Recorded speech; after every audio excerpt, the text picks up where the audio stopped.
Nawawi Al-Habib Muhammad bin Ahmad Al-Attas, yang kami namakan daripada manaqib ini dengan nama Hilyatul Anfas fi Manaqib Al-Habib Muhammad bin Ahmad Al-Attas. Dikarenakan manaqib ini menjadi sejarah yang turun-menurun, akan dilanjutkan estafet daripada anak cucu keturunan daripada Sohibul Hal, dan untuk diketahui oleh banyak daripada masyarakat Indonesia, khususnya daripada masyarakat Aceh, maka manaqib ini kami tulis, disaksikan dengan umi kami tercinta, istri daripada Sohibul Hal Al-Habib Muhammad bin Ahmad Al-Attas, dan disaksikan serta ditulis manaqib ini dengan putri tercinta daripada Sohibul Hal. Masih banyak manaqib beliau yang belum sempat kami selesaikan, maka kami akan membacakan sebagian daripada manaqib yang terus setiap tahunnya akan kami perbarui, akan kami tambah, manakala di sini daripada manaqib masih banyak kekurangannya. Manaqib biografi Al-Habib Muhammad bin Ahmad Al-Attas, silsilah dan nasab beliau yang sampai dan menyambung kepada Al-Habib Umar bin Abdurrahman Al-Attas Sahibul Ratib, sampai menyambung kepada Rasulullah sallallahu alaihi wasallam.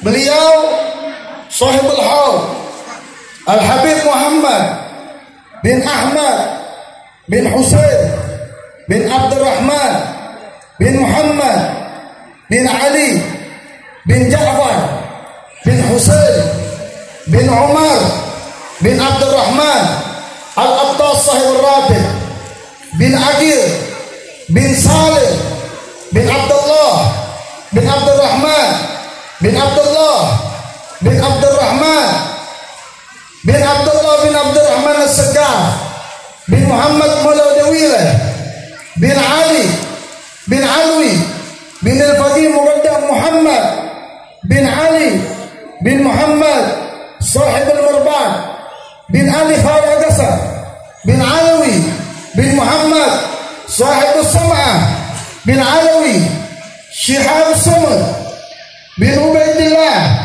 bin Al-Muhajir Ahmad bin Isa bin Muhammad Al-Najib bin Ali Uraidi bin Ja'far Al-Sadiq bin Muhammad Al-Bagir bin Ali Zain Al-Abidin bin Al-Imam Al-Sibit Al-Husain bin Al-Imam Amir Al-Mu'minin Ali bin Abi Talib Karamallahu Wajhah binti Fatimah Zahra Rasulullah sallallahu alaihi wasallam.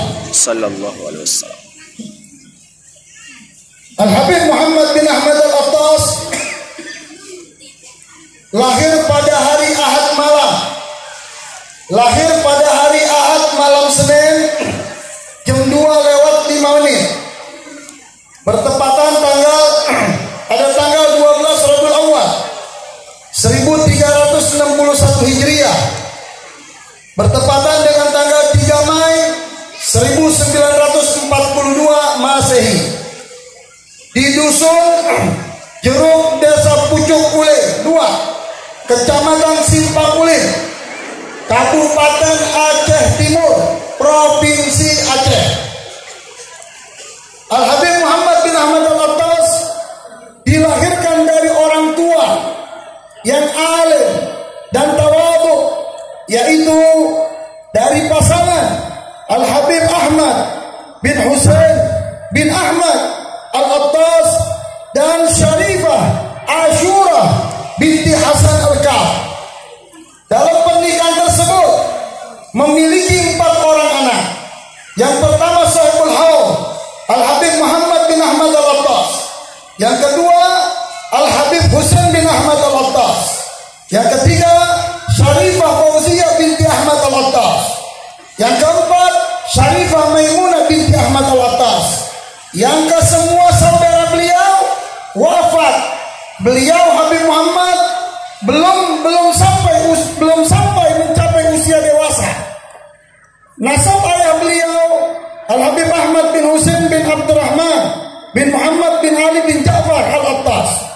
Nasab ibu beliau Syarifah Ashura binti Hasan Al-Kaf.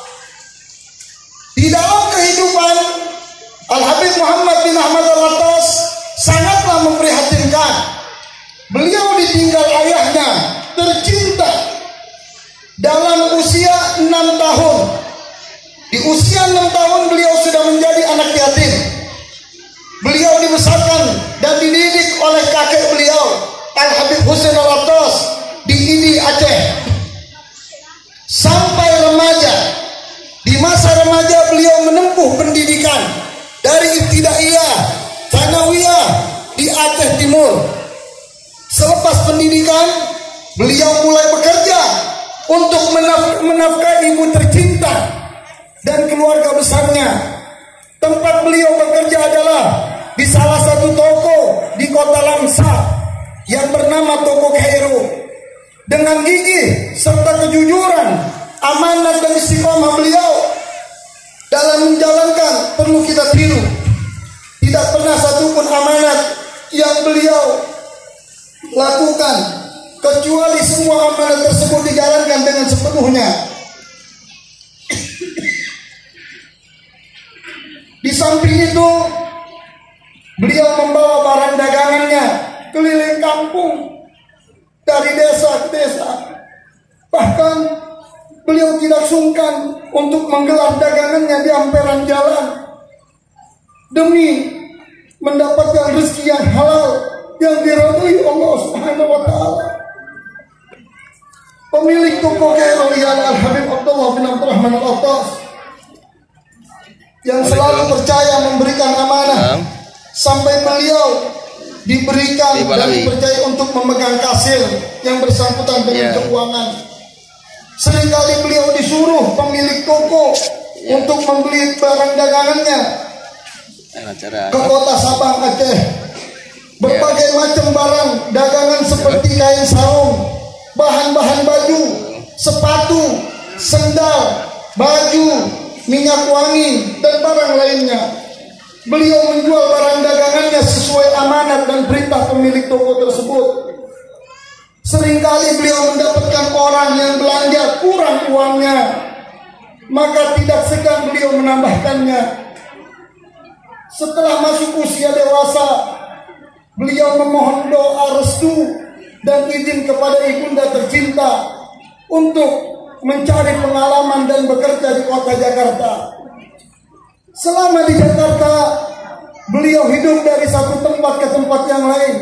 Maklum, karena beliau tidak memiliki sanak saudara di Jakarta. Dan pada akhirnya, beliau bekerja dengan Syekh Abu Bakar dan Ali dan Ja'far Bajabir dengan kerjaan mengelola kulit kambing dan sapi yang nantinya kulit tersebut akan dijual ke pabrik. Dengan jujur dan kegigihan beliau sudah dianggap sebagai saudara dengan pemilik toko dan perusahaan tersebut, hingga beliau diminta untuk tinggal bersama dengan mereka. Pertama beliau menghadiri majelis taklim yang ada di Jakarta adalah di Masjid Jami An-Nur Petamburan, Jakarta Pusat. Pada saat itu beliau bertemu dengan salah seorang tokoh habaib yang karismatik, Al-Habib Ahmadun bin Ali Al-Attas. Seiring berjalannya waktu, tanpa disadari, beliau Habib Ahmadun tersebut selalu melihat dan memperhatikan dari semua tingkah laku atas apa yang dilakukan oleh Habib Muhammad. Dari kejujuran, ketawaduan, serta keistiqomahannya dalam menjalankan semua amalan ibadahnya. Dengan sifat beliau tersebutlah Al-Habib Ahmad bin Ali Al-Attas menikahkan putri tercintanya kepada beliau yang bernama Syarifah Maryam binti Ahmad bin Ali Al-Attas. Dari pernikahan tersebut dikarunia anak sematawayang yang bernama Syarifah Fatimah binti Muhammad Al-Attas. Kemudian Syarifah Fatimah putri beliau menikah dengan Al-Habib Muhsin bin Zaid Al-Attas yang dikaruniai 4 orang anak. Yang pertama Sayyid Umar bin Muhsin Al-Attas yang saat ini sedang menimba ilmu di Jamiatul Ahqaf Tarim Hadramaut. Hadramaut. Yang kedua Syarifah Zahra binti Muhsin Al-Attas yang sekarang sedang menimba ilmu di Darul Zahra di Tarim di Hadramaut di tempat Habib Umar bin Hafid. Yang ketiga yaitu Syarifah Alawiyah Al-Attas yang saat ini menimba ilmu di Pondok Pesantren Darulullah Wadakwah Jawa Timur. Adapun yang keempat yang berada di tengah saya sekarang ini yaitu Sayyid Ali bin Muhsin Al-Attas yang kesemua menjadi cucu Al-Habib Muhammad bin Ahmad Al-Attas. Beliau tidak memiliki keturunan kecuali Syarifah Fatimah dan para cucu-cucu tersebut. Setelah menjalani 9 tahun masa pernikahan, beliau berangkat ke Saudi Arabia untuk bekerja dengan sifat dan amanat yang dimiliki oleh beliau. Dimanapun beliau bekerja selalu diberikan kepercayaan untuk memegang kasir, dan beliau juga selalu meminta kepada pemilik toko di mana beliau bekerja untuk memberikan izin salat 5 waktu di Masjidil Haram. Dan ini menjadi syarat mutlak dimanapun beliau bekerja. Beliau pun tidak menyia-nyiakan waktu untuk mencari dan menuntut ilmu kepada para ulama yang ada di kota Mekah. Di antara daripada guru beliau ialah Profesor Dr. Sayyid Muhammad bin Ali Al-Maliki. Begitu juga Al-Habib Abdul Qadir bin Ahmad As-Sigaf Jeddah. Begitu juga Al-Habib Abu Bakar Al-Masyhur. Begitu juga Al-Habib Zain bin Ibrahim bin Smith. Begitu juga Syekh Yasin Al-Fadali. Dan para ulama dan habaib yang ada di kota Mekah pada zaman tersebut. Beliau juga banyak mengenal Imam Masjidil Haram, dikarenakan beliau selalu sholat di Masjidil Haram di shaf yang pertama, tepatnya di belakang imam setiap sholat 5 waktu. Al-Habib Muhammad bin Ahmad Al-Attas tidak pernah menyia-nyiakan waktunya untuk kemudian berziarah ke makam datunya Rasulullah SAW. Seringkali di dalam segala hal yang bersangkutan yang beliau alami, beliau selalu minta isyarah dan bisyarah kepada Rasulullah SAW. Beliau selalu mendapat jawaban daripada Rasulullah setiap isyarah dan bisyarah apa yang beliau inginkan. Selama beliau tinggal di kota Mekah, sering sekali rumah beliau didatangi oleh para pelajar-pelajar Indonesia yang menimba ilmu yang berada di kota Mekah dan Madinah serta kelilingnya. Di Madinah pun beliau tidak menyia-nyiakan waktunya untuk menuntut ilmu dan menghadiri berbagai macam majelis taklim dari berbagai macam ulama dan habaib. Kemudian Al-Habib Muhammad bin Ahmad Al-Attas telah melaksanakan ibadah yang menjadi kewajiban umat Islam, yaitu ibadah haji sebanyak 20 kali. Adapun umrah tidak bisa terhitung. Setelah 4 tahun beliau bekerja, meminta kepada keluarganya untuk bisa menyusul dan tinggal di kota Mekah.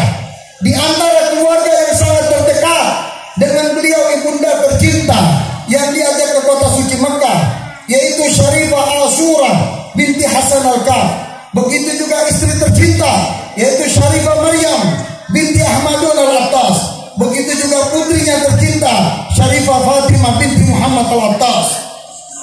Ibunda tercinta beliau meninggal di kota suci Mekah dan dimakamkan di Ma'lah pada tahun 1987. Beliau kembali ke kota suci Mekah setelah 13 tahun bekerja dan menuntut ilmu agama pada tahun 1993. Setelah beliau kembali dari kota suci Mekah, beliau menghadiri majlis yang ada di Jakarta dan sekitarnya.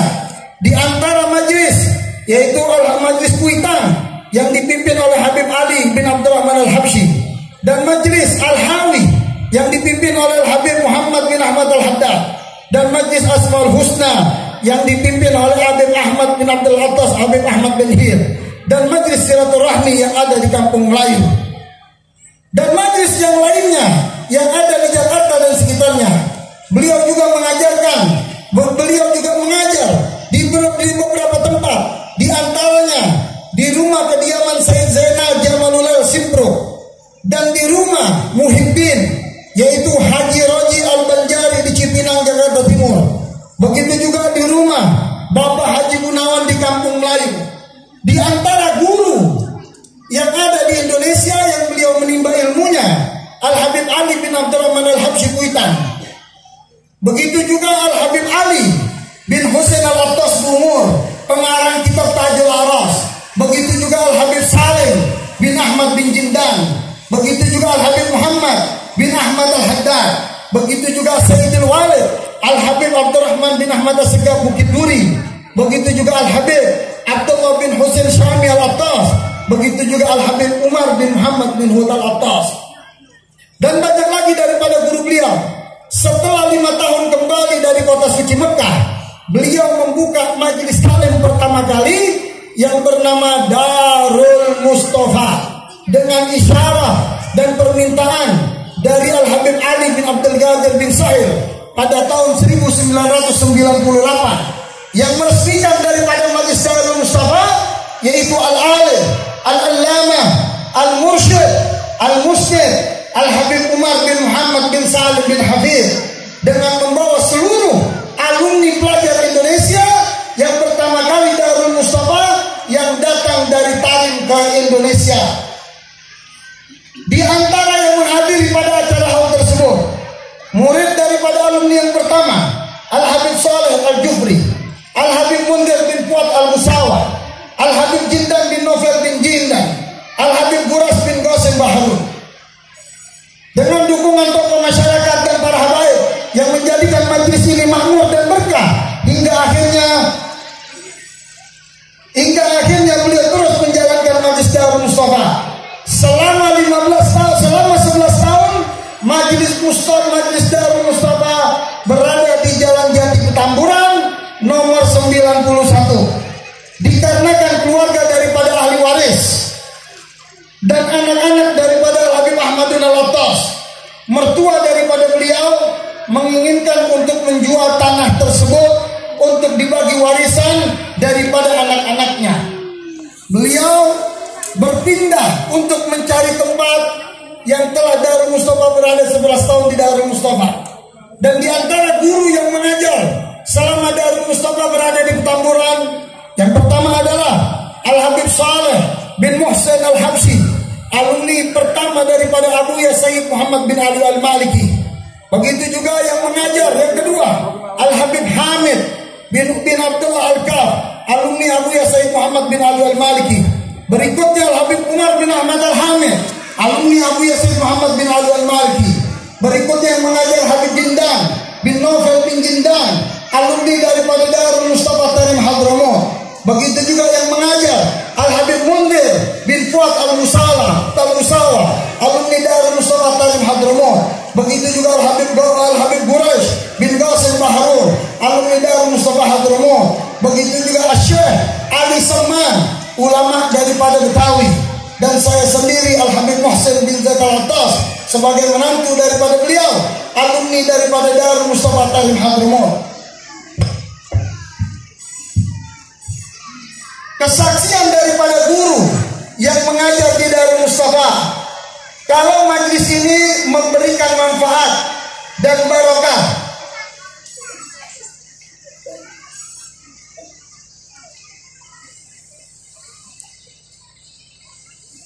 kesaksian daripada guru-guru yang mengajar di Darul Mustafa, kalau majlis ini memberikan manfaat dan barokah dari Al-Habib Muhammad bin Ahmad Al-Attas, karena sifat dan ketawaduan beliau dan sifat dan kewaduan beliau. Bahkan para guru yang ada bersaksi kalau pemimpin majlis Darul Mustafa Habib Muhammad adalah seorang soleh dan tawadu yang bisa memberikan kepada orang banyak atas keberkahannya.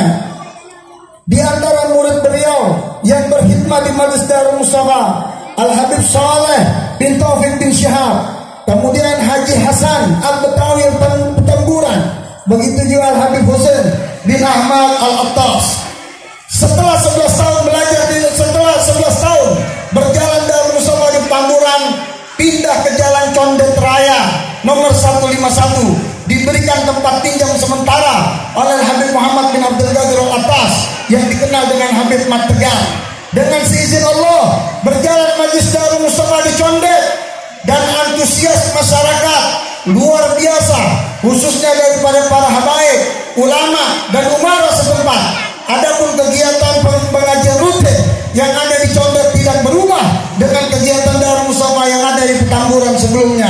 Adapun guru yang mengajar Darul Mustafa di Condet, Al-Habib Husain bin Muhammad Amin Al-Attas, alumni Ribat Tarim, Al-Habib Hasan bin Ali Al-Kaf, alumni Ribat Tarim, Al-Habib Ali bin Mustafa Ali Drus, alumni Ribat Tarim, dan Al-Habib Hamid bin Umar Al-Hamid. Setelah 9 tahun Darul Mustafa berjalan, para ahli waris meminta kepada Habib Muhsin bin Zaid Al-Attas sebagai menantu agar Darul Mustafa bisa mencari dan pindah tempat yang lain.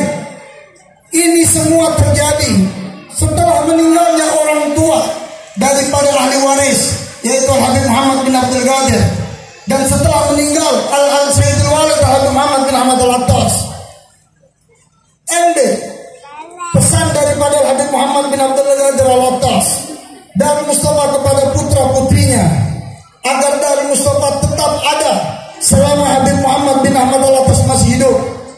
Setelah Habib Muhsin mendapatkan kabar kalau Majelis Darul Mustafa harus pindah, maka yang dikerjakan olehnya musyawarah dan meminta pendapat dari ibundanya Syarifah Maryam binti Ahmad Al-Attas dan Syarifah Fatimah binti Muhammad Al-Attas sebagai istrinya, dan guru yang mengajar di Darul Mustafa, orang yang terdekat dengan Habib Muhammad bin Ahmad Al-Attas, dimintakan pandangan dan pendapat. Setelah musyawarah yang dilakukan oleh Habib Muhsin, lalu kemudian berziarah ke makam Al-Habib Husain bin Abu Bakar Al-Idrus luar Batang dengan harapan dan doa agar Darul Mustafa mendapatkan tempat yang tetap, agar Darul Mustafa mendapatkan tempat yang tetap.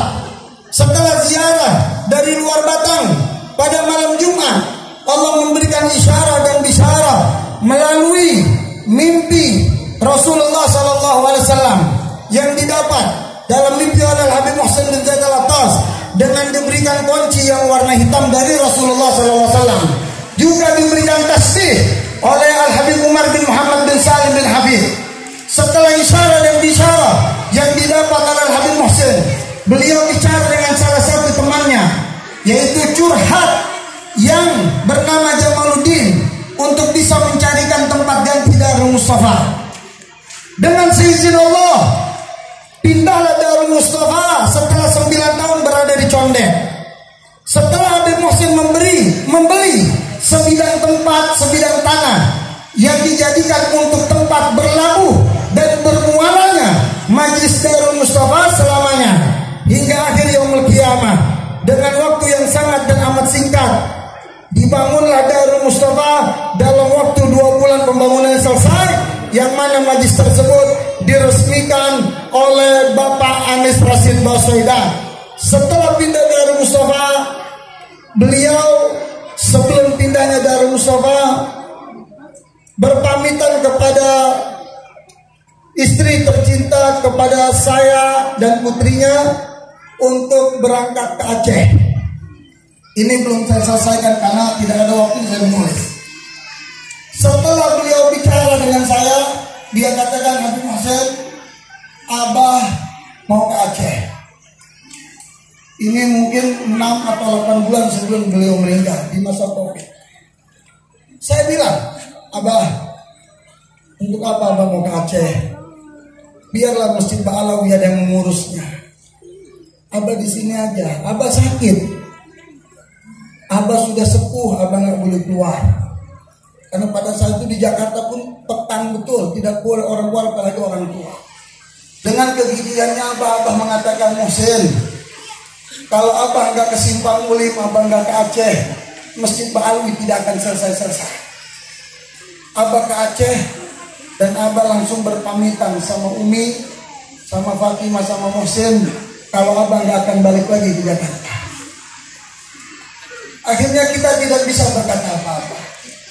Dengan tangisan dan berinan air mata daripada kami mengantarkan Habib Muhammad ke bandara untuk ke Aceh. Sampailah di Aceh, singkat cerita, berdirilah Masjid Ba'alawi. Lalu beliau katakan, dalam keadaan beberapa hari sebelum meninggal, kami ditelepon dari keluarga yang ada di sini, kalau Habib Muhammad kondisinya sudah tidak memungkinkan lagi. Jadi tolong keluarga terdekat untuk datang di sini. Dalam situasi COVID yang begitu luar biasa, kami dapat kabar jam 4 sore. Kami tidak berpikir panjang apakah kami dites COVID ini negatif atau positif. Kami langsung menuju ke bandara. Sampai di bandara kami dites, alhamdulillah kami negatif semua. Setelah itu kami berpikir, mau ke Medan ini kendaraan pesawat sudah tidak ada. Akhirnya saya bertawasul, Abah, kita sudah di bandara, enggak mungkin lagi kita pulang ke Jakarta. Akhirnya saya duduk di bandara dengan istri dan umi saya, menunggu ada orang yang membatalkan daripada penerbangannya. Pas jam 8 saya dapat kabar dari kawan saya yang bekerja di sana, kalau pesawat Citylink ada 3 orang yang membatalkan penerbangannya. Dengan 3 orang pas-pasan ini, kami pun bisa berangkat ke Medan. Sesampainya kami di Aceh, kami bertemu dengan orang tua kami. Beliau 2 hari tidak sadar sebelum kehadiran keluarga. Ditegur dengan istrinya. Saya pun menegur. Tapi setelah putri tercintanya yang menegur memanggil nama orang tuanya, beliau 2 hari tidak sadar.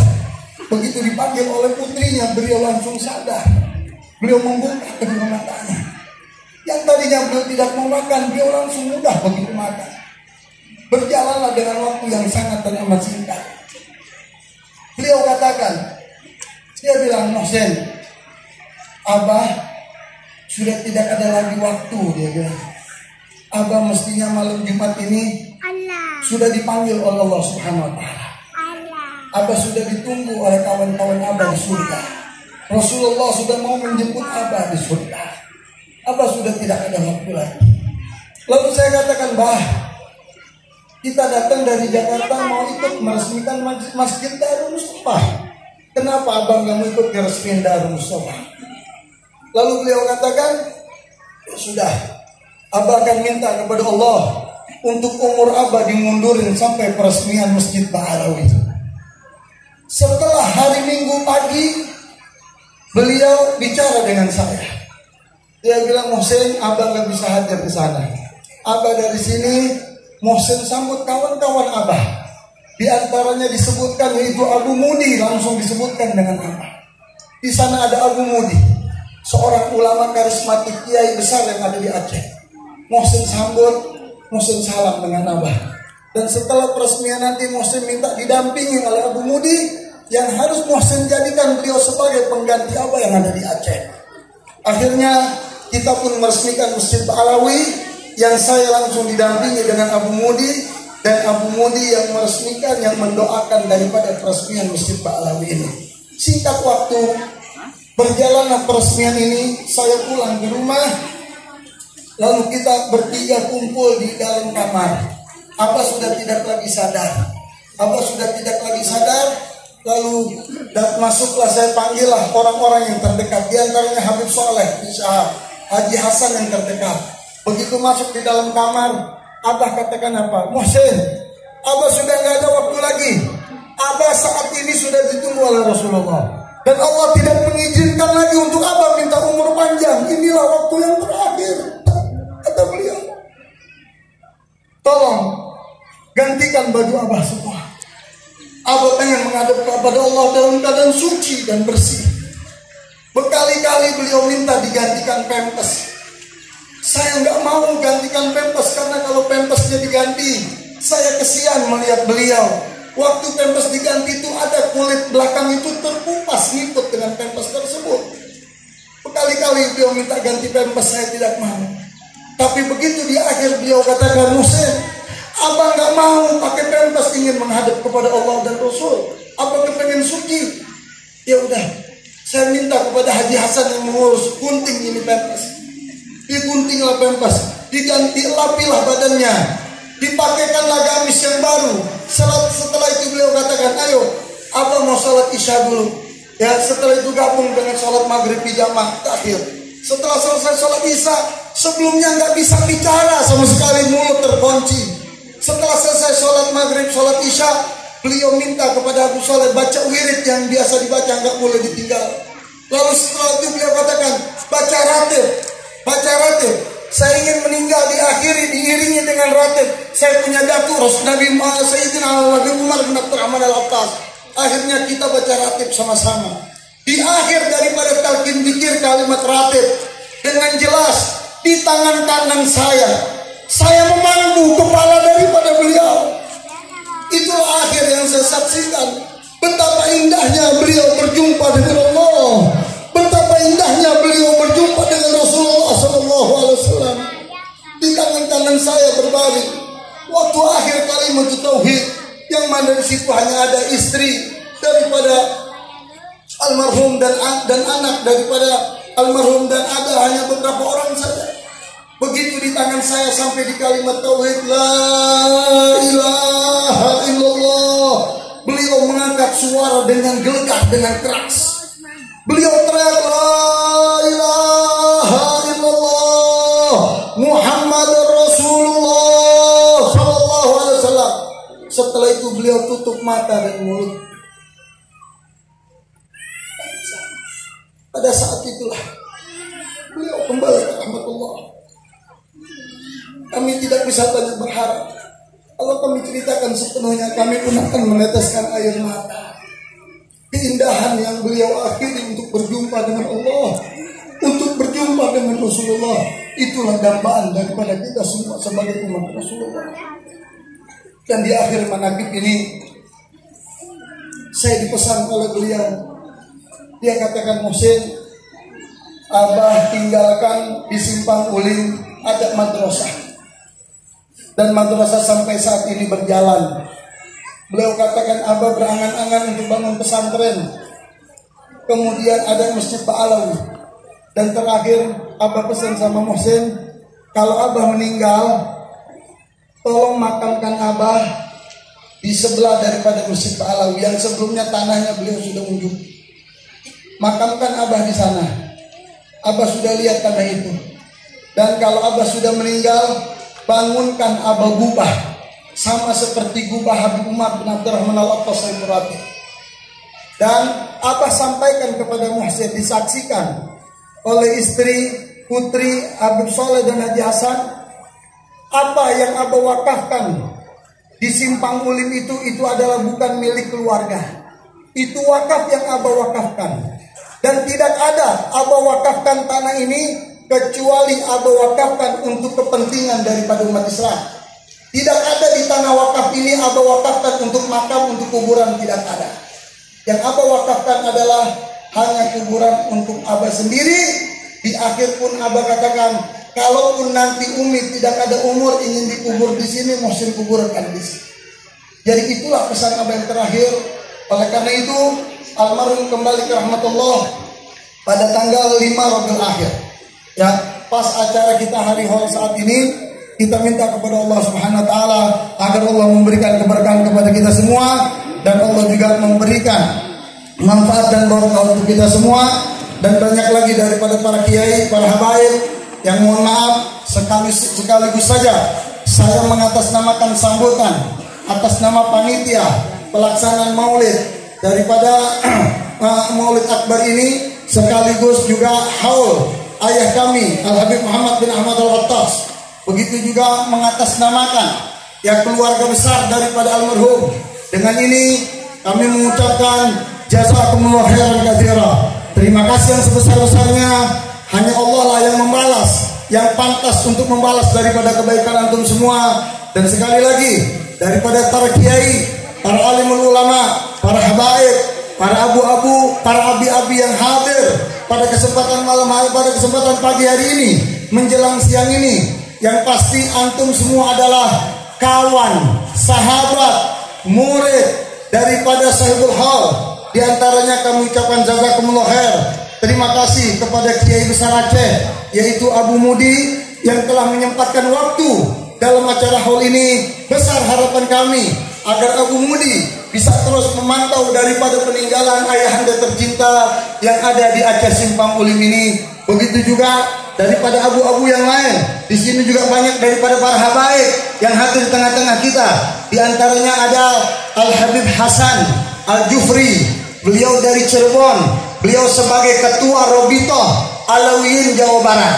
Begitu juga di sini ada Sayyid Khairuz Zaman, Sayyid Nun Al-Mahdali. Begitu juga di sini ada Sayyid Bahsin. Begitu juga di sini ada salah satu daripada ketua MUI pusat, yaitu K.J. Muhyiddin. Begitu juga di sini ada orang tua tercinta saya, besan daripada Sahibul Haq, ayah tercinta saya yang usianya masuk 90 tahun, yaitu Al-Habib Zaid bin Muhsin bin Salim Al-Attas. Begitu juga ada Al-Habib Ahmad bin Abdullah Al-Attas Langsa. Begitu juga ada Al-Habib Husain bin Ja'far Al-Haddad. Banyak lagi daripada para habaib. Ada juga di sini daripada sekretaris FPI, yaitu Al-Habib Ali Al-Attas. Begitu juga banyak daripada para kiai ada di sini, yaitu saudara Bapak Fakhruddin, ya, dan banyak para kiai, para habaib. Begitu juga di sini ada salah satu daripada muhibbin yang hadir jauh-jauh dari Jakarta, yaitu Haji Razi. Beliau ini salah satu orang yang luar biasa dekat dengan Abah. Begitu juga ada Haji Rusli yang hadir dalam acara ini. Mungkin ini sambutan saya atas nama panitia. Jujur saja, para abu-abu, para kiai, kita membuat acara di sini untuk tahun ini tidak mudah. Kami didatangi oleh pihak, baik itu dari Polda, baik itu dari Polres, baik itu dari Polsek, baik itu dari KPU, baik itu dari Bawaslu. Mereka menanyakan, mereka datang kepada saya. Dia katakan, kenapa ini harus dibuat acara untuk menghadirkan Bapak Anies Rashid Baswedan? Dengan jelas saya katakan dengan mereka semua, saya adalah umat Islam. Saya bukan orang Aceh, tapi mertua saya orang Aceh, dan saya pecinta daripada orang-orang Aceh. Dan harapan saya besar ke depan untuk saya bisa tinggal di Aceh. Saya ingin sampaikan kepada Anda, kalau kami umat Islam adalah cinta dengan ulama, dan kami akan mengikuti fatwa daripada ulama nanti.